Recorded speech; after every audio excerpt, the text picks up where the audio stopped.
Halo, Assalamualaikum warahmatullahi wabarakatuh. Perkenalkan, saya Cesara Dwi Utari dengan NIM 19108530015 akan memaparkan seminar hasil saya yang berjudul Peran Borneo Orangutan Survival Foundations dalam Konservasi Orangutan di Kalimantan. Kali ini, isu lingkungan termasuk bagian dari tata kelola global. Isu kerusakan lingkungan memiliki dampak iklim, kepunahan satwa, dan berkurangnya sumber daya alam disebabkan oleh beberapa faktor yang punya efek global. Sebanyak 10% atau lebih dari 25.000 jenis flora dan 200.000 jenis fauna terdapat di Indonesia. Peran hutan sangat penting karena merupakan paru-paru dunia dan terdapat di Indonesia. Kalimantan memiliki salah satu hewan yang endemik yang termasuk dilindungi oleh CITES, dan yang terakhir itu peran aktor non-negara terkhusus pada konservasi orangutan. Oke, rumusan masalahnya adalah menurunnya populasi orangutan di Kalimantan diakibatkan oleh beberapa faktor. Salah satunya yaitu lingkungan.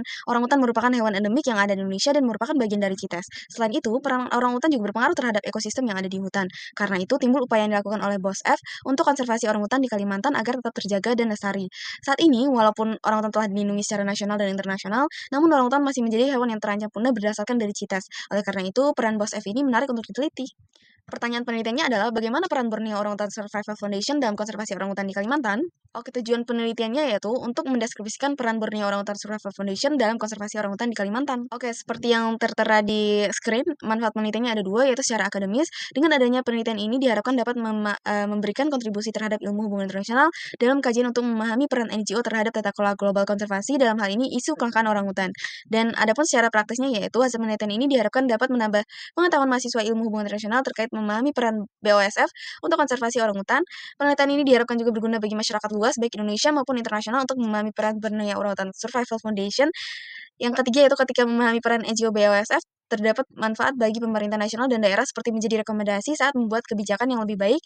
Dan yang terakhir yaitu dapat bermanfaat bagi organisasi internasional yang terkait dengan tata kelola global, sehingga dapat dimanfaatkan sebagai bahan informasi untuk penelitian berikutnya. Oke, di sini saya memakai 5 studi pustaka. Yang pertama dari Muhammad Faisal Fawaz Imaduddin tahun 2022 mengenai peran WWF dalam upaya meningkatkan tren populasi satwa endemik yang terancam punah di Provinsi Riau.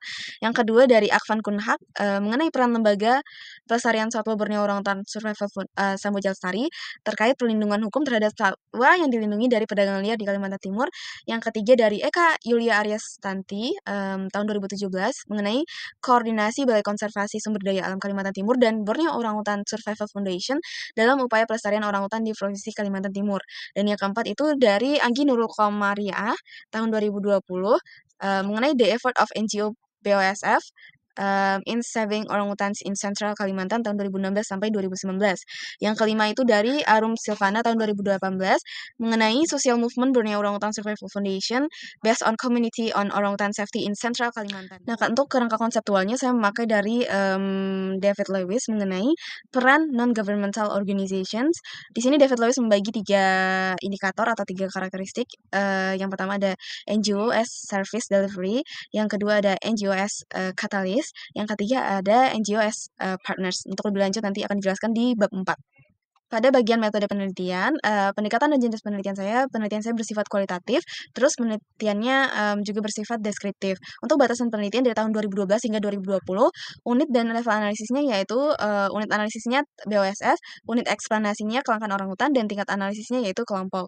Teknik pengumpulan datanya itu berdasarkan studi kepustakaan, dan teknik pengolahan data dan analisa data. Yang pertama itu ada reduksi data, yang kedua ada penyajian data, yang ketiga itu ada penakrikan kesimpulan. Untuk sistematika penulisan, di sini bab 1 saya mengenai pendahuluan, bab 2 mengenai krisis orangutan dan dampaknya, bab 3 BOS Foundation sebagai bagian dari tata kelola global dalam penanganan krisis orangutan, bab 4 peran BOS Foundation dalam menjalankan program konservasi orangutan di Kalimantan, dan yang terakhir yaitu bab 5 sebagai penutup. Bab 2 yaitu mengenai krisis orangutan di Kalimantan. Nah, pada poin pertama yaitu orangutan di Indonesia. Pada bab ini saya membahas bagaimana gambaran orangutan di Indonesia secara garis besar. Orangutan merupakan satu-satunya kera besar yang ditemukan di Asia. Mereka memakan buah-buahan seperti leci, manggis, dan buah ara, serta menyeruput air dari lubang-lubang pohon. Orangutan ini memiliki berbagai macam spesies maupun jenis-jenisnya. Di Indonesia ada 3 jenis nama orangutan yang perlu dilindungi, yaitu orangutan Sumatera atau nama latinnya Pongo abeli yang berasal dari bagian utara Pulau Sumatera, tepatnya di Provinsi Aceh dan Provinsi Sumatera Utara. Lalu ada orangutan Kalimantan, nama latinnya yaitu Pongo pygmaeus, yang tersebar di berbagai daerah di Pulau Kalimantan, mulai dari bagian selatan pulau hingga bagian utaranya. Dan terakhir ada orangutan Tapanuli atau Pongo tapanuliensis. Orangutan ini merupakan orangutan terakhir yang ditemukan. Orangutan Tapanuli tersebar di suatu wilayah Pulau Sumatera, tepatnya di hutan bagian selatan Danau Toba. Dan untuk setiap orangutan berada di wilayah atau provinsi berbeda, mereka memiliki ciri khususnya masing-masing dan kekhasannya masing-masing. Nah, adapun poin kedua yaitu ancaman terhadap orangutan di Kalimantan. Menurut IUCN, orangutan Kalimantan yaitu Pongo pygmaeus terdaftar sebagai sangat terancam. IUCN ini didirikan pada tahun 1964 yaitu sebagai daftar merah spesies yang terancam punah milik Persatuan Internasional untuk Konservasi Alam telah berkembang menjadi sumber informasi di dunia mengenai status resiko kepunahan global spesies hewan, jamur, dan tumbuhan. Untuk saat ini, populasi orangutan terus-menerus terancam dikarenakan adanya beberapa faktor seperti yang telah disebutkan di atas. Penggunaan luas habitat, penurunan orangutan untuk diambil dagingnya, dan penangkapan anaknya untuk perdagangan hewan telah meningkat kerentanan orangutan Kalimantan dalam beberapa dekade terakhir, menyebabkan klasifikasinya sebagai spesies yang terancam punah oleh World Conservation Union. Terus, para ilmuwan memperkirakan bahwasanya terdapat 288.500 orangutan Kalimantan pada tahun 1973 dan jumlahnya terus berkurang hingga mencapai 100.000 pada tahun 2010. Yang mana hal ini berarti rata-rata kehilangan orangutan yaitu lebih dari 5.000 per tahun. Antara tahun 1973 dan 2010, sebanyak 39% hutan dataran rendah Kalimantan telah ditebang. Pentingnya untuk melindungi hutan Kalimantan karena banyaknya simpanan karbon yang tersedia di Pulau Kalimantan dan diakui secara global.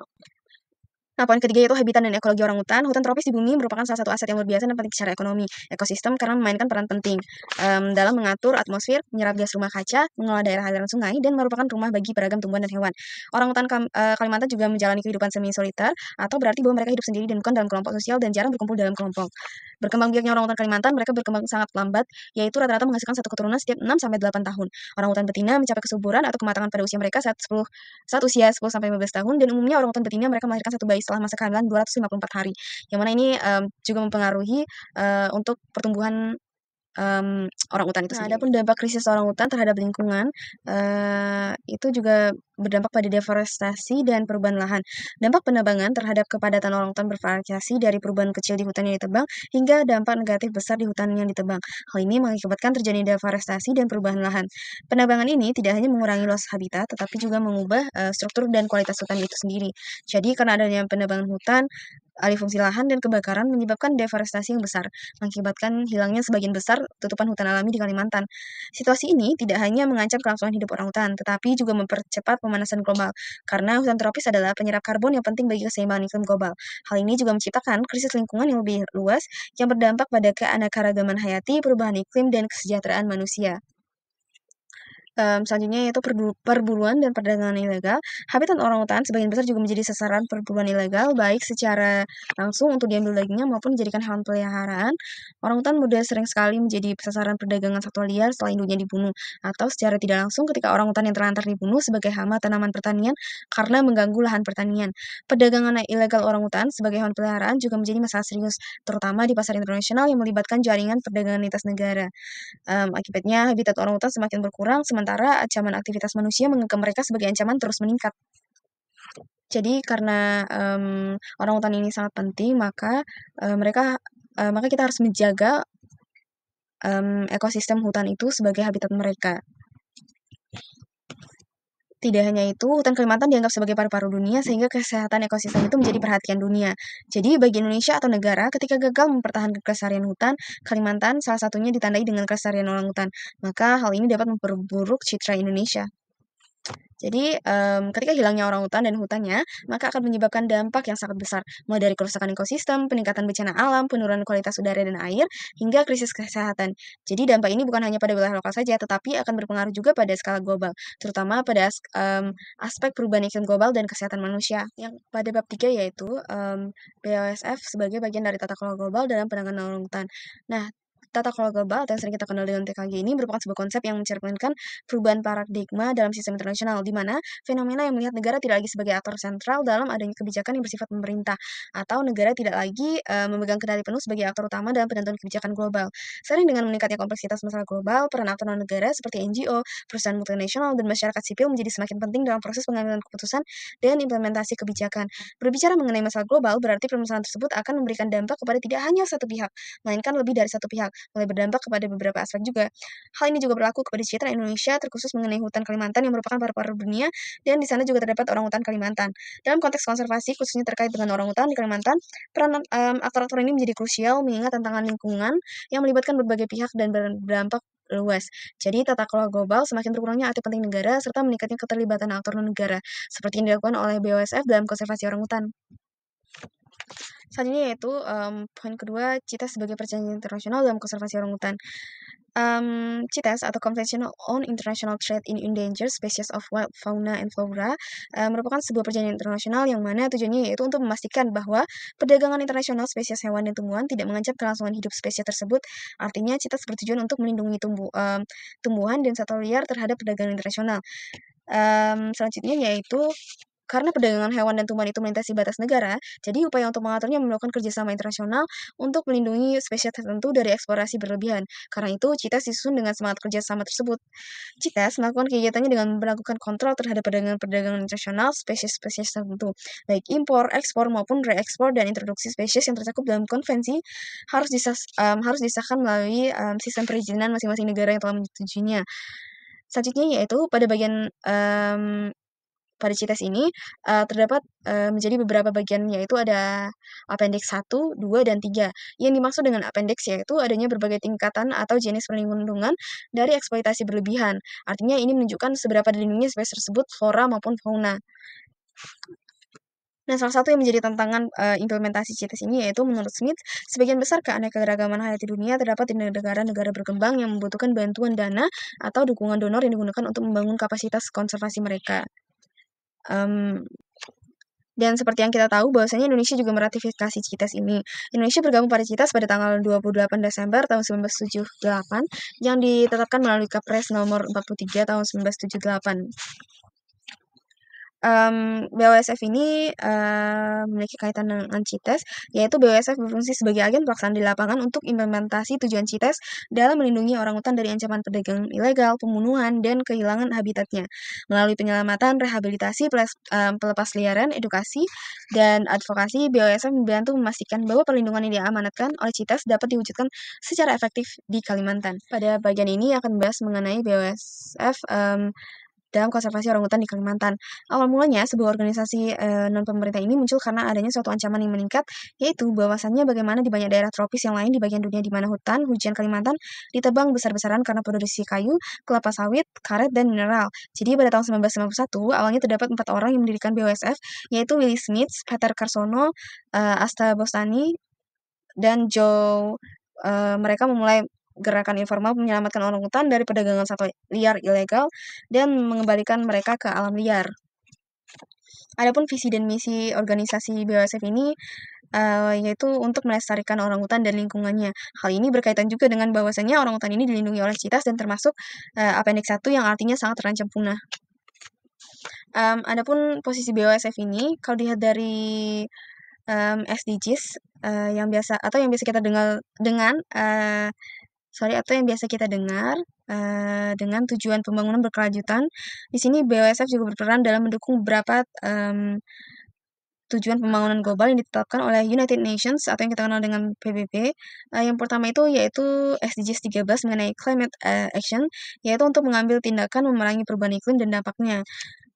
BOSF juga terlibat dalam pelestarian ekosistem hutan dan ekosistem hutan yang tropis. Selanjutnya yaitu BOSF juga termasuk SDGs 15 yaitu Life on Land. Pada SDGs ini BOSF berfokus pada konservasi yang ada di darat, di mana pada SDGs 15 ini mengatakan melindungi, memulihkan, dan mendorong memanfaatkan ekosistem darat yang berkelanjutan, mengelola hutan secara berkelanjutan, memerangi perburuan, dan menghentikan dan membalikkan degradasi lahan dan menghentikan hilangnya keanekaragaman hayati. Selanjutnya yaitu ada SDGs 17 yaitu Partnership for the Goal.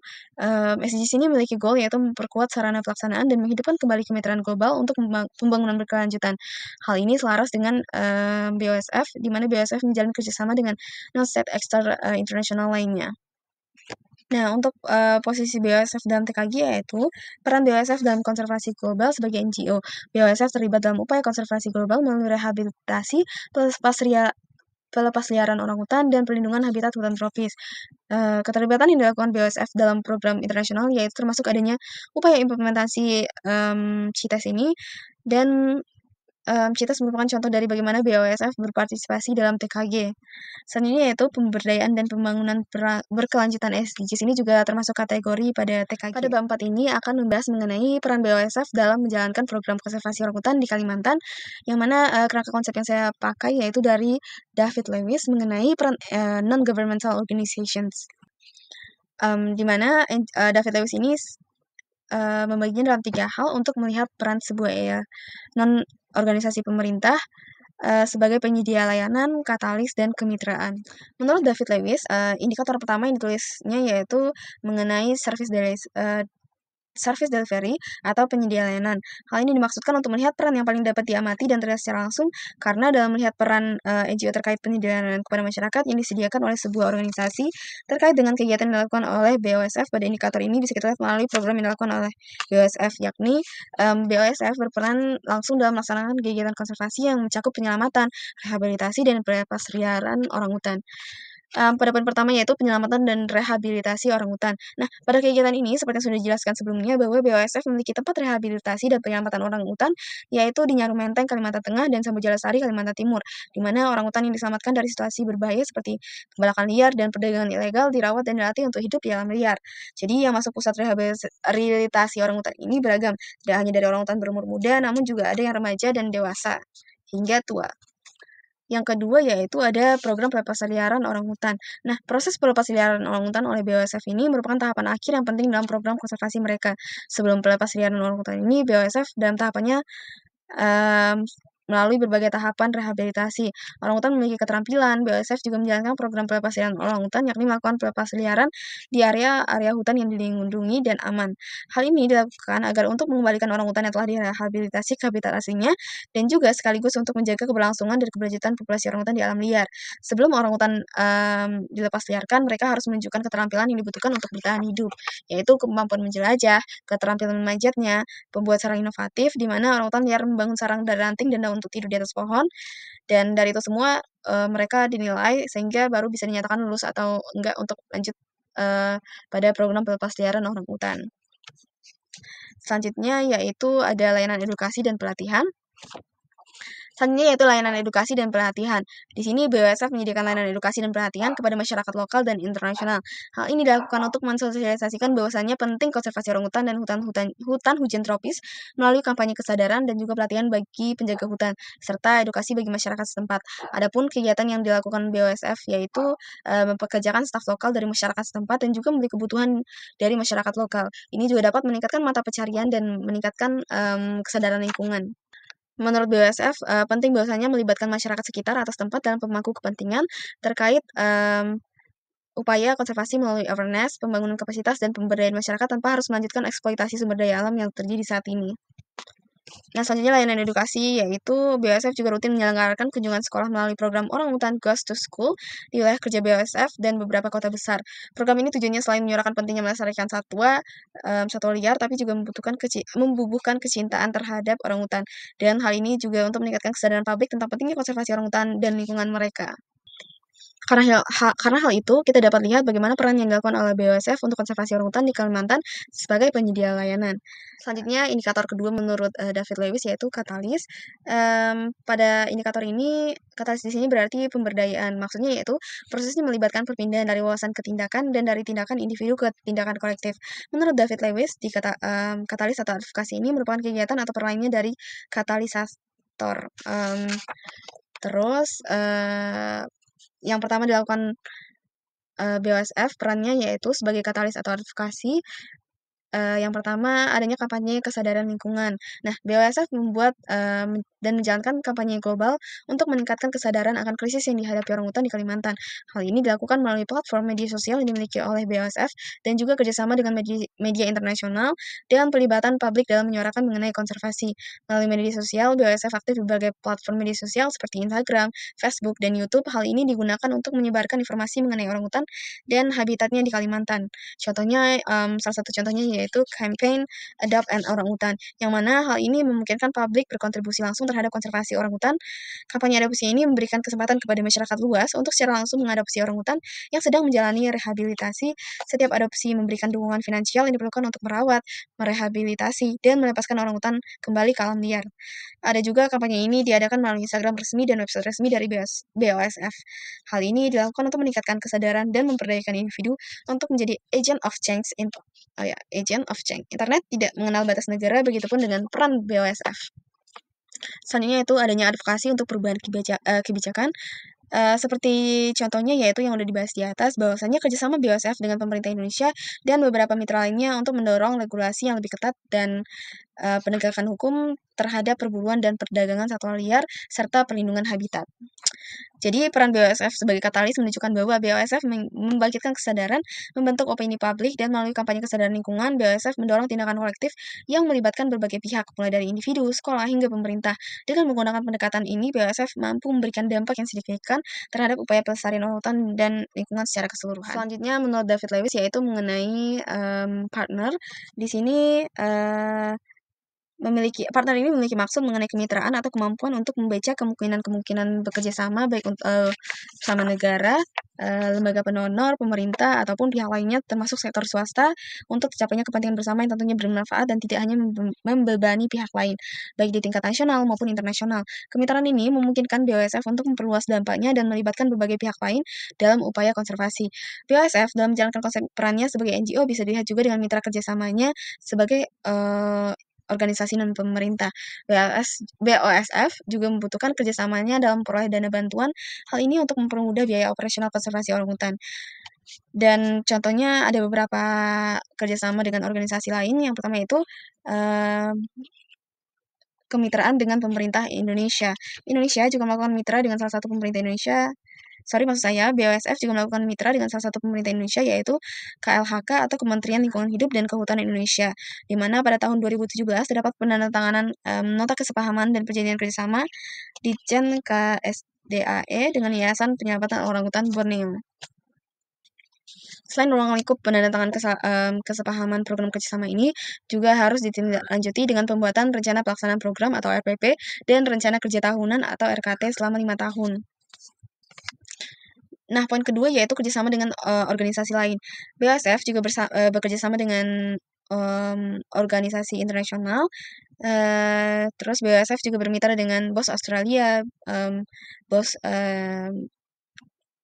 Belanda, terus ada BOS dari Swiss, UK, USA, terus ada partner Save the Orangutan, dan kerjasama dengan organisasi internasional yaitu Orangutan Outreach dan The Orangutan Project. Selain itu, BOSF juga bekerjasama dengan The Great Project untuk perbaikan pulau di Samboja Lestari, dan BOSF juga melalui BOS Australia mendapatkan dukungan dari mitra jangka panjangnya yaitu King Living Foundation yang memberikan kontribusi terutama pada Swaka Samboja Lestari untuk membuat kandang dan juga mendukung sekolah orangutan serta adanya infrastruktur baru di Nyaru Menteng. Nah, yang ketiga yaitu ada kemitraan dengan perusahaan. Kemitraan antara NGO dan perusahaan swasta juga memiliki peranan penting dalam mendukung kegiatan konservasi, terutama dalam konteks CSR.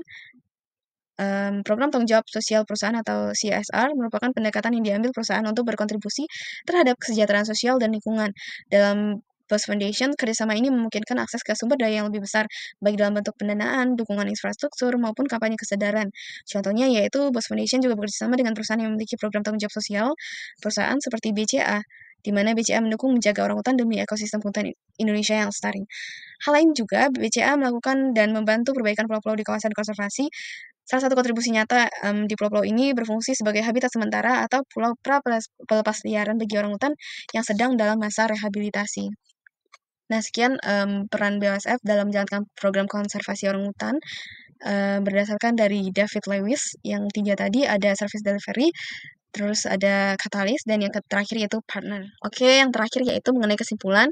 Nah, di sini BOSF berperan penting dalam konservasi orangutan melalui berbagai program dan kolaborasi yang dilakukannya, dan juga ini sesuai dengan konsep yang saya pakai, yaitu mengenai peran NGO yang ditulis oleh David Lewis, di mana BOSF ini juga melakukan service delivery, terus dia juga melakukan katalis, dan dia juga melakukan partner dengan berbagai macam seperti negara, terus organisasi internasional, dan organisasi swasta lainnya.